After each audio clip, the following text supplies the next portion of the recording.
मेरा पहला ही शो था, जैसा कि मैंने बताया कि गुड्डन तुमसे ना हो पाएगा। और मैं जब उस शो के लिए सिलेक्ट हो गया था तो मेरे मन में बहुत सारे डाउट थे।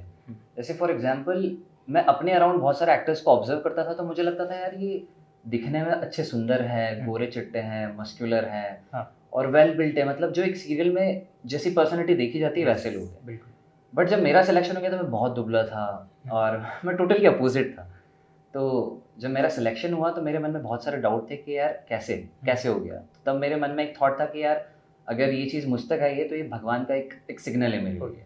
तो मैंने उस चीज़ को उस तरीके से देखा। बट मैंने कभी भी कैमरे को फेस नहीं किया था। मतलब मैंने आईटी इंस्टीट्यूट में सीखा था, मतलब सारी चीज़ें एक्टिंग से रिलेटेड सब कुछ सीखा था, बट कैमरा फेस मैंने नहीं किया था। तो मुझे उसकी मतलब टर्मिनोलॉजीज पता नहीं थी कि जैसे फॉर एग्जांपल एक क्लोज शॉट हो रहा है, एक लॉन्ग शॉट हो रहा है, और फिर एक फॉर एग्जांपल अगर कोई आपके सामने खड़ा है, वो है नहीं वहाँ पे प्रेजेंट बट कैमरा है आपके सामने। तो मैं उस चीज़ को समझ नहीं पाता था।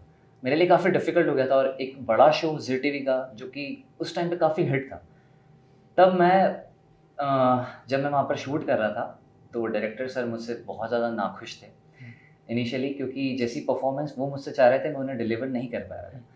मतलब ये नहीं था कि मैं वो परफॉर्मेंस कर नहीं सकता, बट मैं बहुत सहमा हुआ, डरा हुआ, क्योंकि इंदौर से बंदा जब मुंबई में आता है तो उसे ऑलरेडी इर्द गिर्द जितने भी एक्टर्स होते हैं वो बहुत ज़्यादा, यहाँ पर एक्टर्स की ना एक बुरी आदत है कि वो उसे पीछे खींचने की कोशिश करता है। मतलब जितने भी मेरे को एक्टर्स थे डेफिनेटली सब अच्छे थे, बट कुछ चीज़ें ऐसी होती है कि वो आपको डीमोटिवेट कर देते हैं। वो डायरेक्टर्स ही बोल देते हैं यार ये क्या कर रहा है, ये क्या कर रहा है, मतलब मैं इतने टेक्स नहीं दे सकता हूँ फॉर एग्जांपल। तो जब मैं गोवा में बैठा था और ऐसे ही सारे एक्टर्स बैठे हुए थे, डायरेक्टर ने मुझे डायरेक्टली एक गेम चल रहा था कि सबको डायरेक्टर को बताना था एक अच्छी चीज़ और एक बुरी चीज़ एक्टर्स के बारे में। तो उन्होंने जब मेरे ऊपर आया टॉपिक, तो डायरेक्टर सर ने बोला कि यार मैं तुमसे बहुत नाखुश हूँ, क्योंकि मुझे लगा था कि तुम बहुत अच्छे से करोगे बट तुम नहीं कर पाए। और नेक्स्ट डे जब गोवा में शूट स्टार्ट हुआ तो सडनली सिर्फ एक छोटा सा सीन था कि मुझे एक हाथ को होल्ड करना था एट द सेम टाइम कि मुझे यहाँ पर देखना है एक बम फुटा। तो मैं वही चीज़ परफॉर्म नहीं कर पा रहा था, क्योंकि जस्ट उसके एक दिन पहले डायरेक्टर सर ने मुझे ऐसा बोल दिया।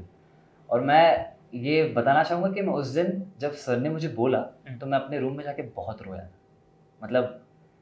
मतलब मुझे ऐसा लग रहा था कि यार ये क्या हो गया मेरे साथ। और मैंने ये चीज़ उस टाइम पे किसी से शेयर नहीं करी थी। तब सर ने आकर मेरे सामने आए और बहुत ज़ोर से चिल्लाए और मैं डर गया। तो डायरेक्टर सर ने बोला यही डर मुझे चाहिए, जब तेरा बम यहाँ पर फुटेगा और यहाँ पर जब तू हाथ को होल्ड करेगा ना, तो मुझे यही डर चाहिए। तो वो मेरे लिए काफ़ी एम्बेरसिंग था और नर्वस हो गया था मैं बहुत, बट मैंने वो हो गया। बट धीरे धीरे मुझे सारी चीज़ें समझ में आई, एक्टिंग बेहतर होती गई। और